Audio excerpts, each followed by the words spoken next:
10 ലക്ഷം രൂപ എസ്റ്റിമേറ്റിൽ തീർക്കേണ്ട കാഞ്ഞങ്ങാട് നഗരസഭയിലെ 39-ാം വാർഡായ കുശാൽ നഗർ റോഡിന് ഒടുവിൽ ലഭിച്ചത് 4.5 ലക്ഷം. മുൻ നഗരസഭാ ചെയർപേഴ്സൺ കെ ശൈലജ പാരവെച്ചത് കാരണമാണ് എസ്റ്റിമേറ്റ് തുക വെട്ടിക്കുറച്ചത് എന്ന് വാർഡ് കൗൺസിലർ ബേബി ആരോപിച്ചു. 4.5 ലക്ഷത്തിന്റെ എസ്റ്റിമേറ്റ്, ഇത് ഏകദേശം 10 ലക്ഷത്തോളം രൂപ വേണം ഇത് ഫുള്ള് ചെയ്താണെങ്കിൽ. 4.5 ലക്ഷം റുപ്യ ഇപ്പോൾ നമുക്ക് പാസ്സായി. ആ പൈസ കൊണ്ട് നല്ല വർക്ക് ചെയ്യാൻ വേണ്ടിയിട്ടാണ് തീരുമാനിച്ചത്. നല്ല വർക്ക് തന്നെ ചെയ്യും. ഞാൻ രാവിലെ തൊട്ടേ വന്ന് ഇവിടെ നിൽക്കുന്നുണ്ട്, വാഹനങ്ങളെല്ലാം നിയന്ത്രിക്കാൻ വേണ്ടിയിട്ടും. നേരെ നിൽക്കുന്നില്ലതിപ്പോൾ നമുക്ക് പറയാൻ കഴിയില്ല, മഴയും വരുന്നുണ്ട്.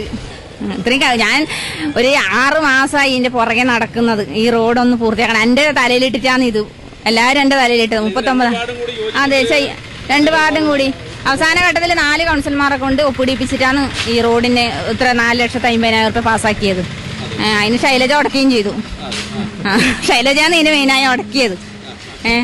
അത് ഇതാകാൻ പിന്നെ നിയോജനക്കുറിപ്പ് കൊടുത്തിട്ട് അത് വെക്കാൻ പാടില്ല. പിന്നെ ബാക്കി എല്ലാവരും എന്നോട് എന്നൊന്നിച്ചൊരു സഹകരിച്ചത് കൊണ്ട് അങ്ങനെ തന്നെ ആദ്യത്തെ എസ്റ്റിമേറ്റ് അങ്ങനെ തന്നെ ആയത്. അപ്പോൾ അത്രയും പൈസ ഇല്ലാത്തത് കൊണ്ട് പിന്നെ 4,50,000 രൂപ ആക്കി ചുരുക്കി. അത് പറ്റൂല.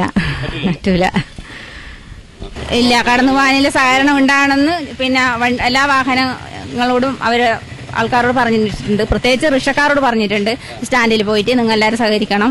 ബസ്സാരോട് പറഞ്ഞിട്ടുണ്ട്, പിന്നെ ടിപ്പർ ലോറിക്കാരോട് പറഞ്ഞിട്ടുണ്ട് സഹകരിക്കണം എന്ന്. അതുകൊണ്ട് ജനങ്ങളുടെ സഹകരണം പിന്നെ മൊത്തത്തിൽ എല്ലാവരും ഉണ്ട്.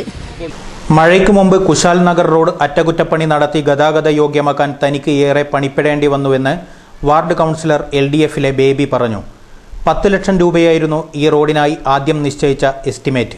എന്നാൽ മുൻ നഗരസഭാ ചെയർപേഴ്സൺ കെ ശൈലജ ഉടക്ക് വെച്ചത് കാരണം എസ്റ്റിമേറ്റ് തുക 4.5 ലക്ഷം രൂപയായി കുറച്ചുവെന്നും കൗൺസിലർ ബേബി ആരോപിച്ചു. തുക തികയാത്തതിനാൽ റോഡിന്റെ നീളം കുറച്ചും ഡ്രൈനേജ് ഒഴിവാക്കിയുമാണ് ഇപ്പോൾ റോഡ് ടാറിംഗ് നടക്കുന്നത്. സാധാരണ ദിവസം എസ്റ്റിമേറ്റ് ഉണ്ടാക്കി കൗൺസിൽ അംഗീകാരം കിട്ടി ഇപ്പൊ ടെൻഡർ കറക്റ്റ് അത് പൂർത്തിയായ സമയമുള്ളൂ. ഒട്ടും വൈകിട്ടില്ല. ഞങ്ങളാണെങ്കിൽ കൃത്യമായിട്ട് ഞങ്ങൾ പരമാവധി നേരത്തെയാണ് അറേഞ്ച് ചെയ്തിരിക്കുന്നത്. ഇത് വെച്ചാൽ നമ്മൾ അത്യാവശ്യം 10 ലക്ഷം മുമ്പ് എസ്റ്റിമേറ്റ് ഉണ്ടാക്കിയതുകൊണ്ട് കാര്യമില്ല. നമ്മളിപ്പോൾ 4.5 ലക്ഷമാക്കി കൗൺസിൽ അംഗീകരിച്ചാൽ അത്രയാണ്. അപ്പോൾ നമ്മളത് പരിമിതപ്പെടുത്തി റോഡിന്റെ ക്വാളിറ്റി അല്ല കുറച്ചൊക്കെ ഞങ്ങൾ നീളത്തിൽ കുറച്ച് വരുത്തി, അതുപോലെ ഡ്രെയിനേജ് ഒഴിവാക്കി. അല്ലാണ്ട് റോഡിന്റെ ക്വാളിറ്റി കുറച്ചിട്ട് ഉള്ള പൈസ കൊണ്ട് ചെയ്യണം. അല്ലാതെ റൈസിംഗ് വൻകിട പ്രോജക്റ്റാണ്, അതല്ല. ഇപ്പൊ നമ്മൾ താൽക്കാലികമായിട്ട് ഇപ്പൊ നിലവിലുള്ള റോഡ് ഇപ്പൊ മഴക്കാലത്ത് അതിജീവിക്കാൻ വേണ്ടി നമ്മൾ അത്യാവശ്യം വേണ്ട അടിയന്തര പ്രവർത്തനം മാത്രമേ ചെയ്യുന്നുള്ളൂ. മറ്റേ ഡ്രെയിനേജ് മറ്റു പ്രവർത്തനമെല്ലാം ഒഴിവാക്കി. അത് ചെയ്യാൻ പൈസ ഇല്ലാത്തതുകൊണ്ട് മാറ്റിവെച്ചാണ്. അടുത്ത ഘട്ടത്തിൽ ചെയ്യുന്നത്. നിലവിലുള്ള റോഡാണ്. ഇതിന്റെ റോഡിന് പ്രധാന പ്രശ്നം എന്ന് വെച്ചാൽ ഡ്രെയിനേജ് ഇല്ലാത്ത പ്രശ്നമല്ല, റോഡിന്റെ ഹൈറ്റിന്റെ പ്രശ്നം അല്ലാതെ. റെയിൽവേ ട്രാക്കിനെയൊക്കെ ഒരുപാട് ഉയർത്തി ഉണ്ടാക്കാൻ കഴിയില്ല എന്തായാലും. പക്ഷേ ഡ്രെയിനേജ് ഉണ്ടാക്കിയാലേ നിൽക്കുള്ളൂ. ഇത് അപ്പൊ അടുത്ത ഘട്ടത്തിൽ ഡ്രെയിനേജ് ഉണ്ടാക്കാൻ ഉദ്ദേശിക്കുന്നത്.